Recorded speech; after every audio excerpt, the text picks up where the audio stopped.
तो बेटा अभी आपके पास जो नेक्स्ट मेथड है आर्गूमेंट्स को की वैलिडिटी चेक करने के लिए, it is a consistency of premises और we can say indirect method. ठीक है ना।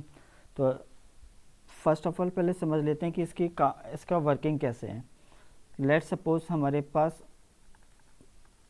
P1 P2 up to n number of propositions हैं और उनके बेसिस पे हमारा एक कोई कंक्लूजन Q इनहेरिट हो रहा था या कंक्लूजन Q आपका आ रहा था। ठीक है, अभी तो हम क्या कर रहे थे कि इस प्रीमाइसेस में हमारे हर इंडिविजुअल्स को हम ये चेक करते हैं कि ये ट्रू है, ये ट्रू है, ये ट्रू है। ठीक है, तब हम ये चीज़ चेक कर रहे थे कि ट्रुथ टेबल में ये भी ट्रू होगा। अगर ऐसा होता है हर इंडिविजुअल आपकी क्या होती है, ट्रू होती है प्रीमाइसेस, और साथ में कंक्लूजन Q भी ट्रू होता था, तब हम कहते थे कि ये आर्गूमेंट क्या है, वैलिड है।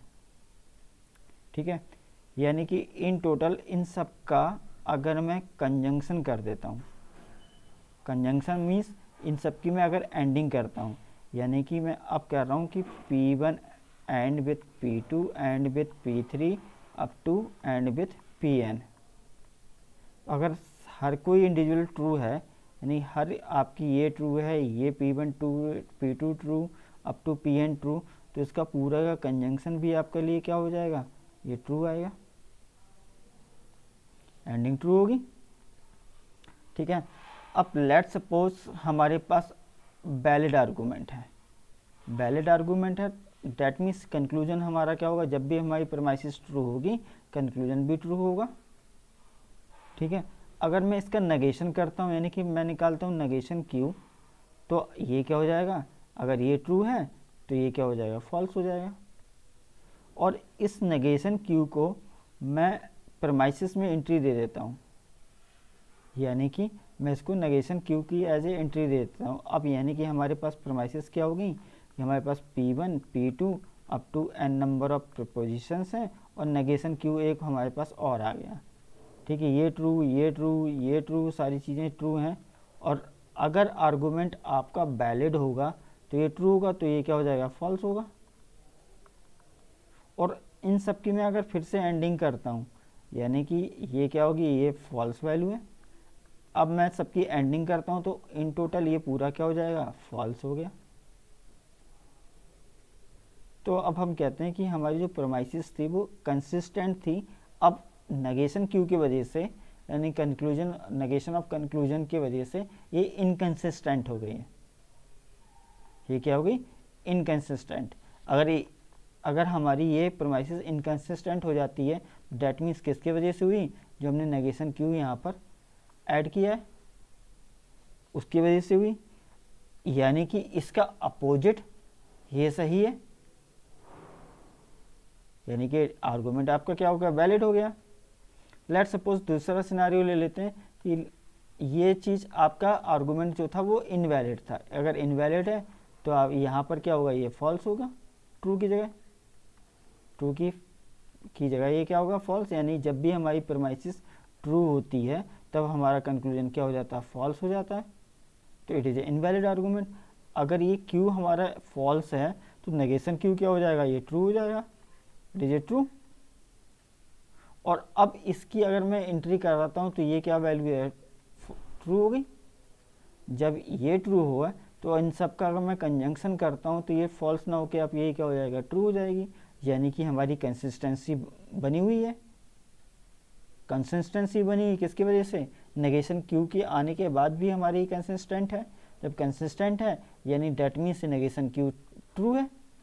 अगर नेगेशन Q ट्रू है तो इसका अपोजिट यानी Q ये फॉल्स है, so hence it is invalid argument. तो इस तरह से हम इनडायरेक्ट मेथड से हम आर्गूमेंट की वैलिडिटी चेक करते हैं। क्लियर। तो इस पर क्वेश्चन कर लेते हैं। मैं क्वेश्चन दे रहा हूँ, using indirect method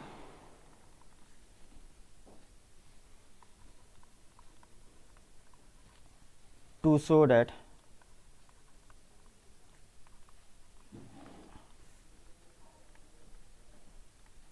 argument is valid,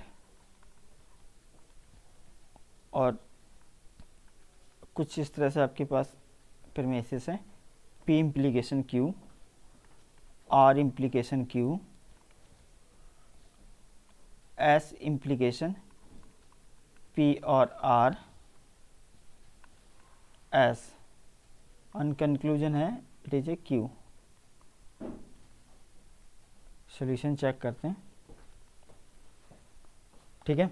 तो इनडायरेक्ट मेथड है अप्लाई करना है, यानी कि हमारे पास Q क्या है, Q इज कंक्लूजन, ठीक है, of given premises,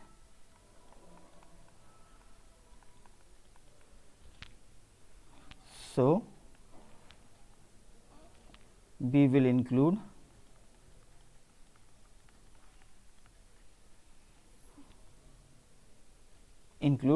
negation,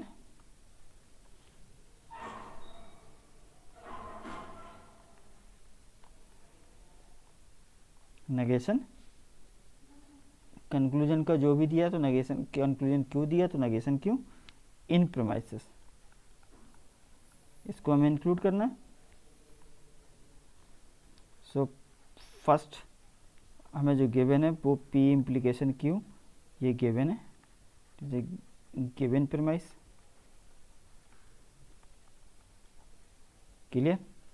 second R implication Q, it is A given,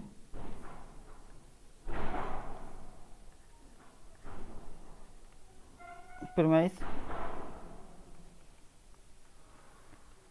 third S implication P or R, it is also given premise। fourth S, it is also given premise, और assumed क्या की हमने, negation Q। तो fifth जो हमारे पास आएगी it is A negation Q, is assumed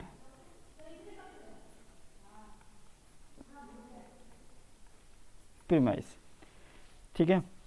अब हमें अप्लाई क्या करना है, हमें अप्लाई कुछ इस तरह से करना है ताकि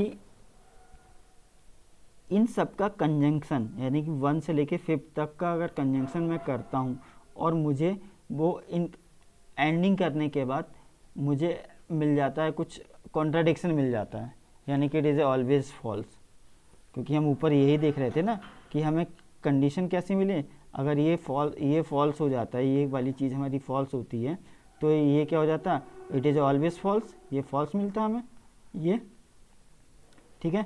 तो इन टोटल इस क्वेश्चन में भी आपको हमें क्या करना पड़ेगा, इन सब का कंजंक्शन करना है।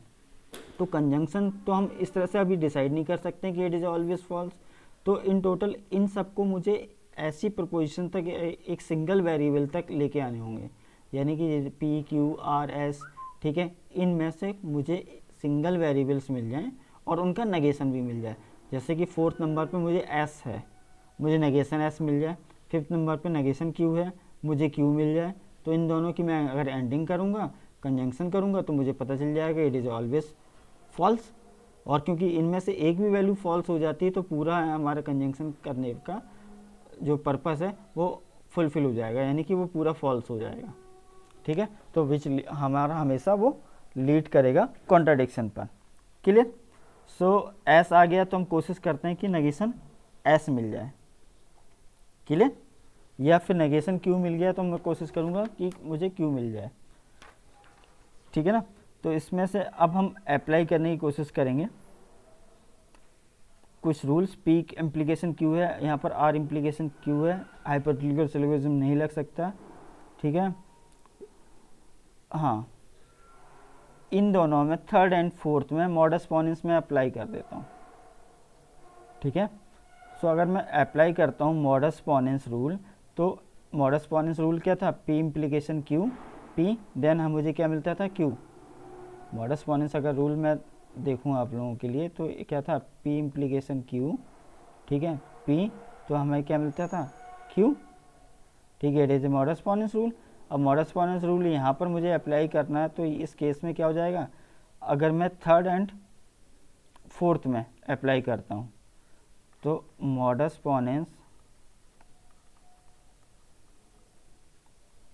पोनेंस of third and fourth, so it is A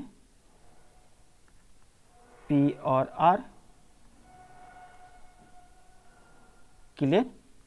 now अब इनका P और R आ गया, तो मैं कोशिश करूंगा किसी तरह से मेरा मुझे Q मिल जाए या मुझे P मिल जाए, तो उसका नेगेशन भी मिल जाए। ठीक है, इन टोटल अगर मैं मॉडस टॉलेंस से अप्लाई करता हूँ थर्ड एंड फिफ्थ में, एक मिनट, मॉडस टॉलेंस आपके पास क्या था, R implication Q negation Q, तो जो मुझे मिलेगा वो नेगेशन R मिलेगा। तो सेवेंथ में मुझे नेगेशन R मिल गया by using modus tollens of third and fifth.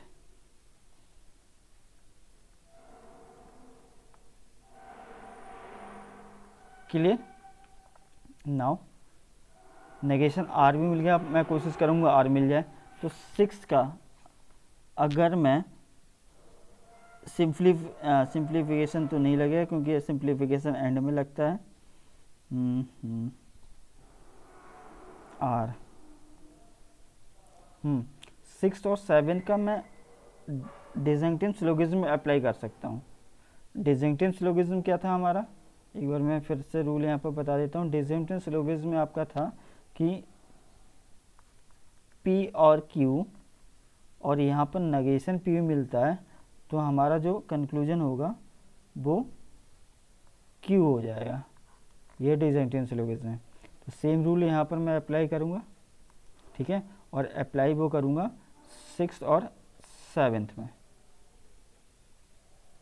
Clear? तो इसको हम इस तरह से सोच सकते हैं कि इट इज R और P दोनों इक्विवेलेंट हैं, या तो आप इसको है ना एट्थ में आप यही कर दो कि सिक्स का हम कॉम्यूटेटिव लॉ लगा देते हैं, तो क्लियर हो जाएगा। और commutative law of six, so it is R और P। अब हम अप्लाई कर देते हैं डिसजंक्टिव सिलोगिज्म।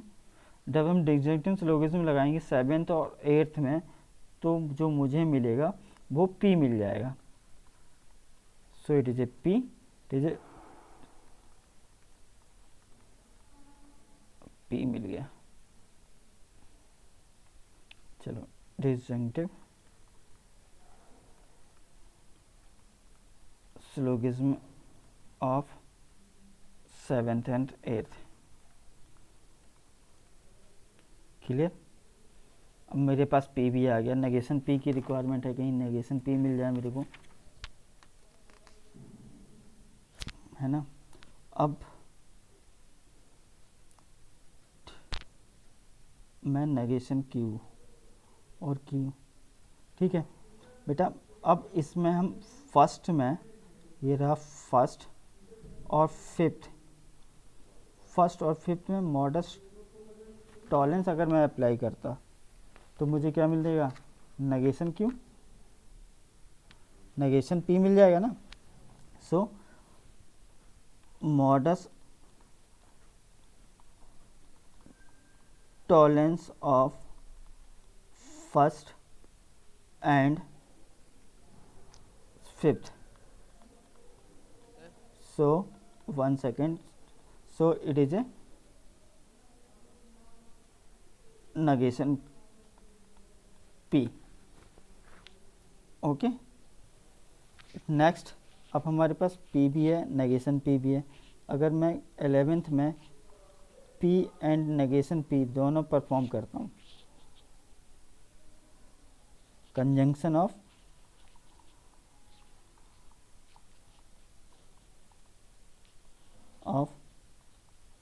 10th एंड 11th, अगर मैं दोनों परफॉर्म करता हूँ, ठीक है, तब भी ये आपके पास, तब ये क्या हो जाएगा, इट इज़ ऑलवेज कॉन्ट्राडिक्शन, क्योंकि अगर P ट्रू होगा तो नेगेशन P फॉल्स, एंडिंग करेंगे फॉल्स। अगर P फॉल्स होगा तो नेगेशन P क्या हो जाएगा, ट्रू, तब भी एंडिंग करेंगे तो फॉल्स। ठीक है, यानी कि ये लीड क्या कर रही है हमेशा, कॉन्ट्राडिक्शन। तो यहाँ पर लिख सकते हैं हम which leads to a contradiction. So our assumption, जो हमने एजम्पशन लिया है वो रॉन्ग हुआ। अगर रॉन्ग नहीं होता तो हमारा ये कॉन्ट्राडिक्शन आता ही नहीं। ठीक है ना, ये ऑलवेज हमारा क्या रहता, ट्रू रहता। सो it is a wrong, full stop. Q is conclusion, is true for given set of premises. Clear? Hence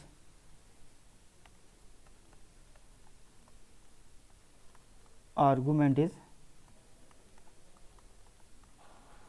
valid. Clear? Again मैं कह रहा हूँ कि जो आपने यहाँ पर जो सॉल्व हुआ है वो यूनिक सोल्यूशन है, ऐसा बिल्कुल भी नहीं है। इससे और भी आपको सोल्यूशन अलग मिल सकते हैं। ठीक है ना, फॉर एग्जांपल अगर यही मैंने क्वेश्चन है ना पिछली क्लास में जो सॉल्व किया था उसका मैंने अभी तक, ये यहाँ पर मिल जाएगा।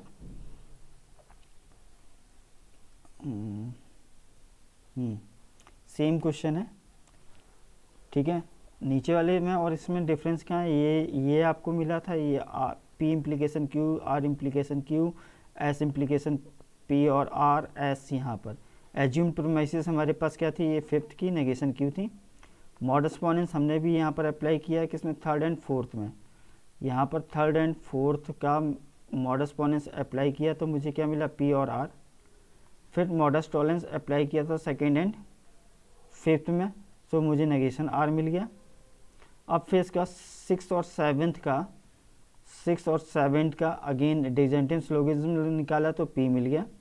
फिर इसके बाद फर्स्ट और एट्थ का, यानी कि एट्थ का और फर्स्ट का मैंने मॉडस पोनेंस निकाला था तो मुझे Q मिल गया। तो अगेन नेगेशन Q और Q दोनों है और इनकी एंडिंग की कंजंक्शन किया तो फिर वो ऑलवेज क्या, कॉन्ट्राडिक्शन की तरफ लीड कर रहा है। तो यहाँ पर मेरे से एक स्टेप और बढ़ गया था, अब कम है। ठीक है, यानी कि आपको मैं इन टोटल जो बता रहा हूँ वो ये चीज़ है कि आप ऑलवेज बाय रूल चल रहे हैं। ठीक है, और आप कोशिश करें कि वो सिंगल वेरिएबल आ जाए, या सिंगल वेरिएबल नहीं आता तो कम से कम एटलीस्ट उस कंपाउंड वेरिएबल तक आप पहुँच जाओ, कंपाउंड प्रोपोजिशन तक पहुँच जाओ जहाँ पर आप डिसाइड कर सकते हो। क्लियर? तो अगेन ये यूनिक सोल्यूशन ही, ये अभी 10 स्टेप में ख़त्म हुआ। नीचे वाला शायद ये मेरे से जो अभी ख़त्म हुआ वो 11 स्टेप में ख़त्म हुआ। ठीक है ना, तो इसमें से कुछ चीज़ें इररिलेवेंट भी आ गई, नेगेशन आर की रिक्वायरमेंट कहीं नहीं हुई है। ठीक है, यानी कि हो सकता है कि एक दो आपके पास स्टेप इसलिए बढ़ गए हों और उनका कहीं यूज़ नहीं कर पाया हूँ। क्लियर?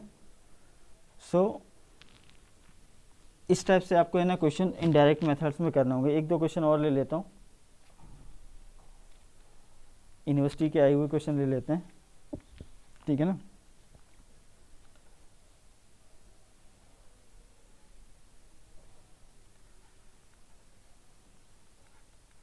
क्वेश्चन है so that R implication negation Q, comma R और S, comma S implication negation Q, P implication Q और रिजल्ट है आपका, यानी कि it is a negation P। Conclusion है आपको करना है इज़ इनकंसिस्टेंट। ये एज इट इज़ आपका यूनिवर्सिटी का क्वेश्चन है, यूनिवर्सिटी पूछा गया था। इनकंसिस्टेंट मेथड यानी कि आपको क्या करना, नेगेशन मीन्स जो भी आपको है ना कंक्लूजन है उसका नेगेशन करके आपको प्रेमाइसिस पे एंट्री देनी है। एंट्री देने के बाद उनकी है ना कंजंक्शन करना है। कंजंक्शन करने से पहले आपको वहाँ तक सॉल्व करना पड़ेगा ताकि आप एक चीज़ डिसाइड कर पाओ कि ये ऑलवेज ये फॉल्स हो रहा है, ठीक है ना। सो सॉल्यूशन के लिए हमें जो गिवन है वो हम पहले लिख लेते हैं, ठीक है। उससे पहले हम चेक कर लेते हैं कि हमें इंक्लूड क्या करना है। तो जो कंक्लूजन दिया है वो हेयर, आपको जो कंक्लूजन मिला है वो इस नेगेशन पी में दिया है, ठीक है। सो हमें इंक्लूड क्या करना है, so we will include P, इसका अपोजिट नेगेशन पी का अपोजिट हमें क्या करना है, इंक्लूड करना है in premises, clear. So first number पे हमें जो दिया है वो दिया है, it is a R implication negation Q, it is a given premises. Second R or S, it is also given. Third S implication negation Q, it is also given. Fourth P implication Q is also given.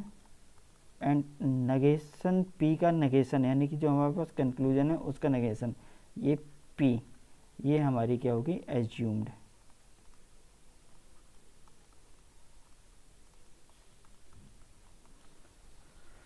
कहानी फिर वही rule से apply करो ताकि आप ये आपको पता चल जाए कि आप सिंगल वेरिएबल तक लेके आ जाओ या हो सकता है ऐसी पोजीशन तक लेके आओ। मैं ट्राई करता हूँ सिंगल प्रपोजिशन तक न, कंपाउंड प्रपोजिशन तक हमें मिल जाए, ठीक है।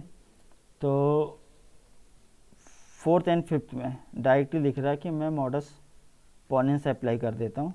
सो by applying modus ponens of fourth and fifth we got Q, ठीक है ना।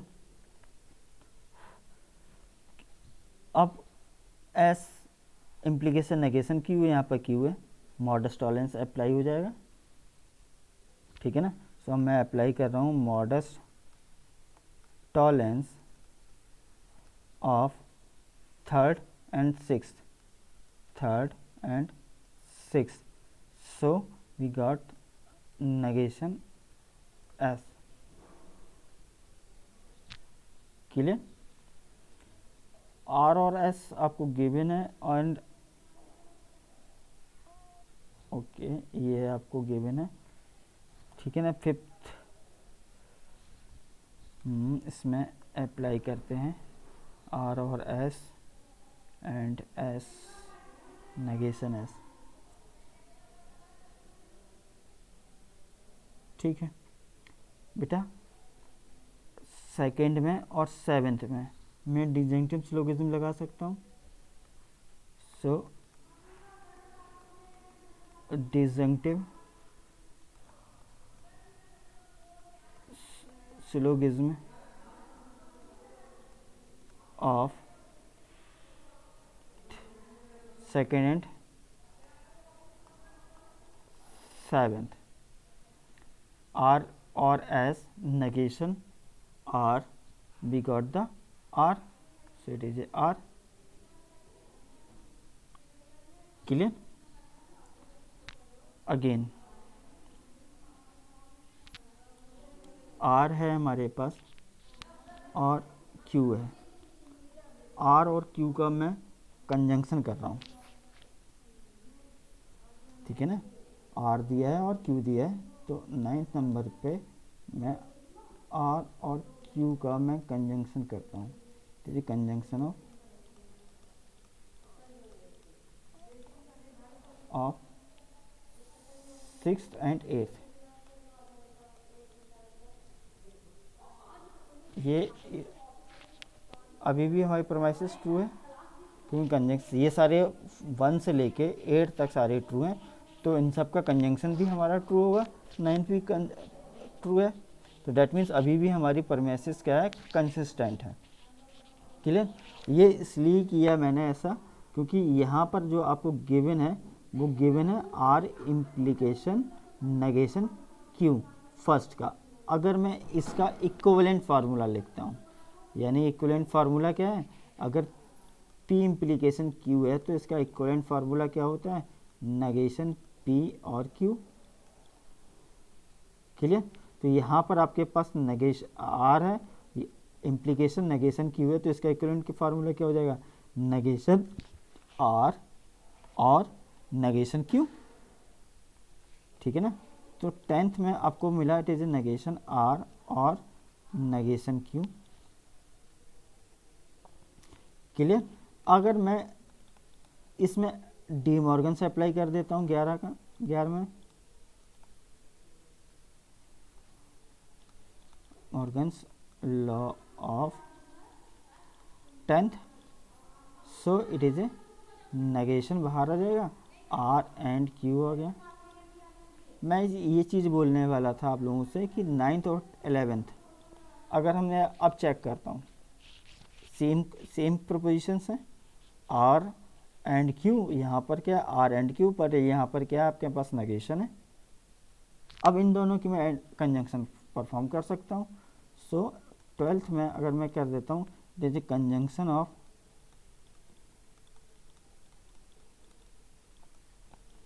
Ninth and 11th, so R and Q and negation R and Q।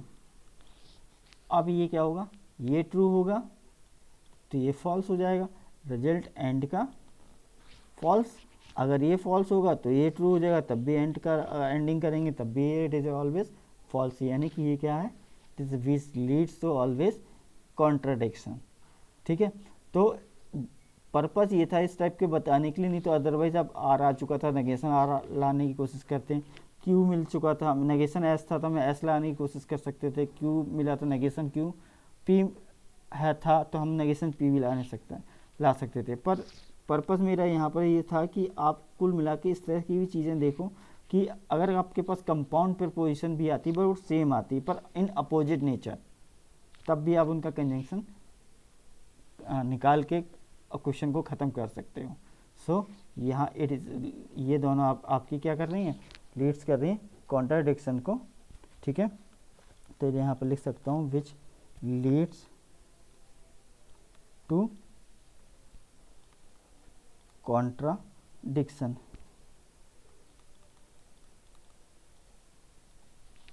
ठीक है?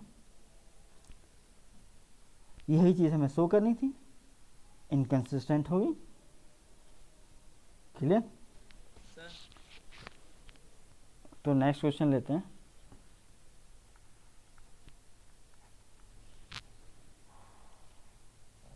यूजिंग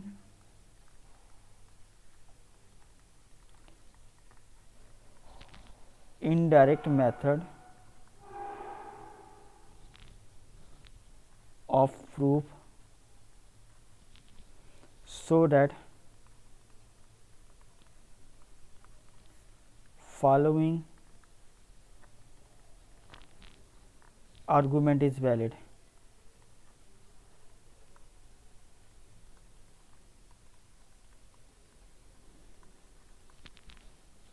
आर्गूमेंट है आपके पास P इम्प्लीकेशन Q और R,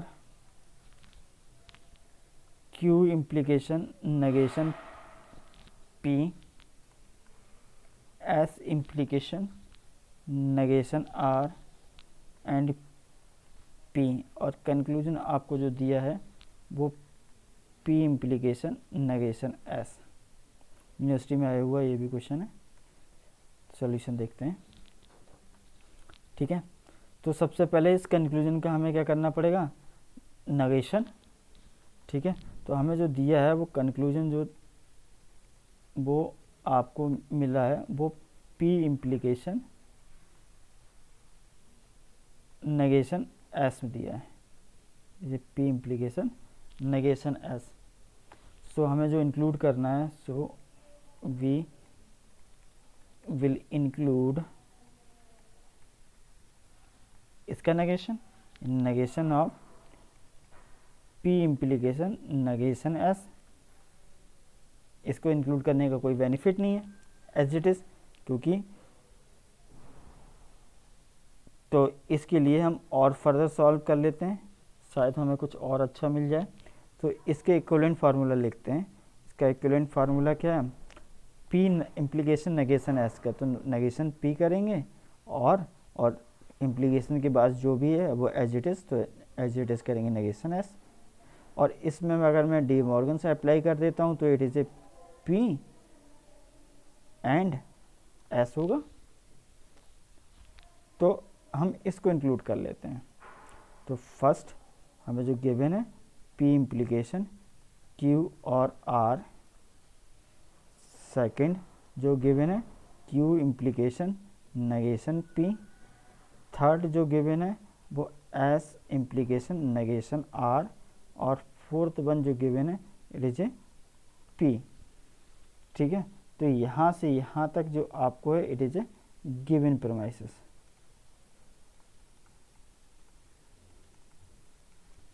क्लियर। और हमारे पास फिफ्थ नंबर पे जो आया जिसके वजह से हो सकता है कि हमारी इनकंसिस्टेंट हो जाए, it is a assumed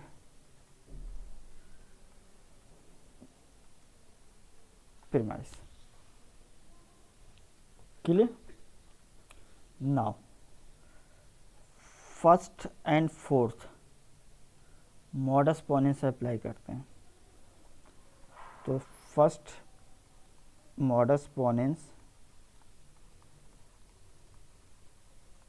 of first and fourth, P implication Q और R, P कंक्लूजन क्या मिलेगा Q और R। क्लियर। नाउ सिंप्लीफिकेशन मैं अप्लाई कर रहा हूँ किसका, पी और एस में, यानी कि फिफ्थ में। तो सेवेंथ में मैं अप्लाई करता हूँ it is a simplification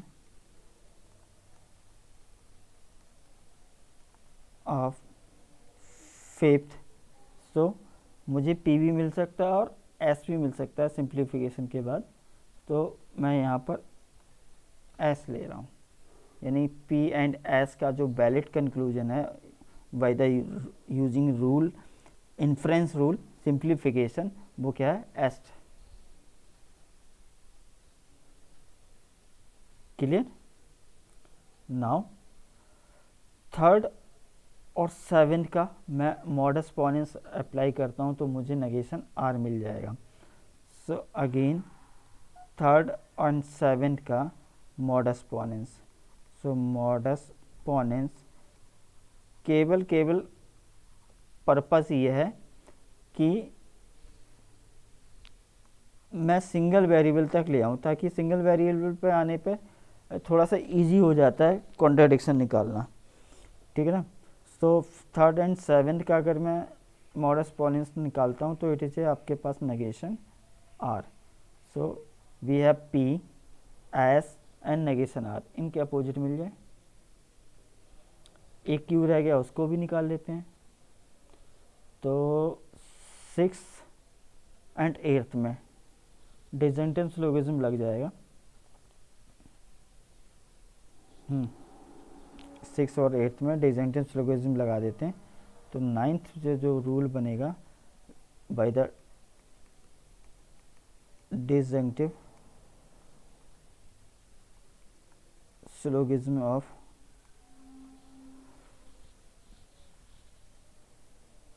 six and eighth, six and eighth, six और एट्थ में अगर डिसजंक्टिव सिलोगिज्म अप्लाई करेंगे तो मुझे क्या मिल जाएगा, क्यू मिल जाएगा। क्यू भी आ गया।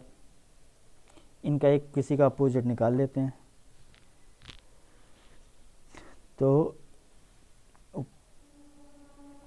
नाइन्थ, इट इज़ नाइन्थ और सेकंड का मॉडस पोनेंस नेगेशन p मिल जाएगा, और p ऑलरेडी है हमारे पास, ठीक है। तो वे अप्लाई मॉडस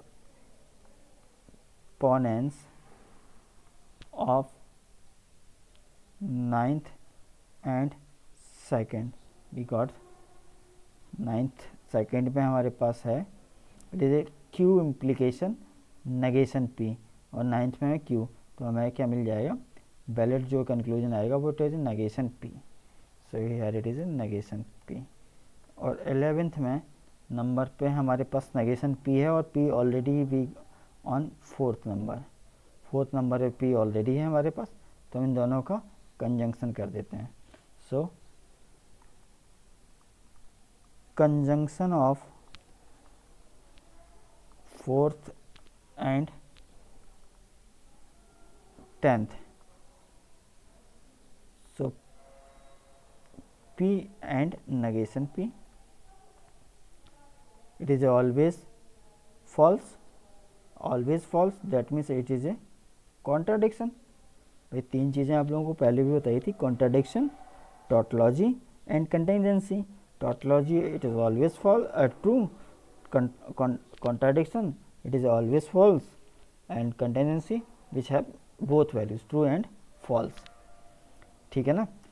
तो ये लीड कर रही है आपको कॉन्ट्राडिक्शन पे, तो यहाँ पर लिख देता हूँ which leads to contradiction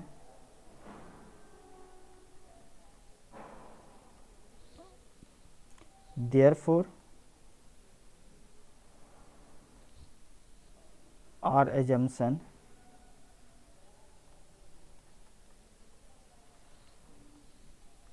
is wrong,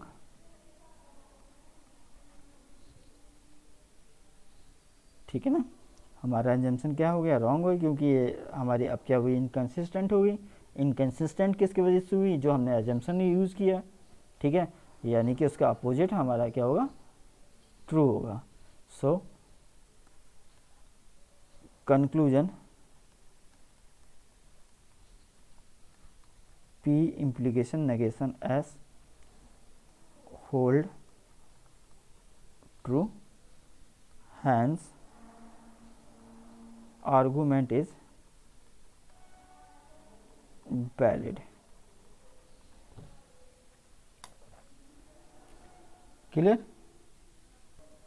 तो बेटा नेक्स्ट लेक्चर में हम प्रेडिकेट कैलकुलस यानी फर्स्ट ऑर्डर लॉजिक देखेंगे, ठीक है ना।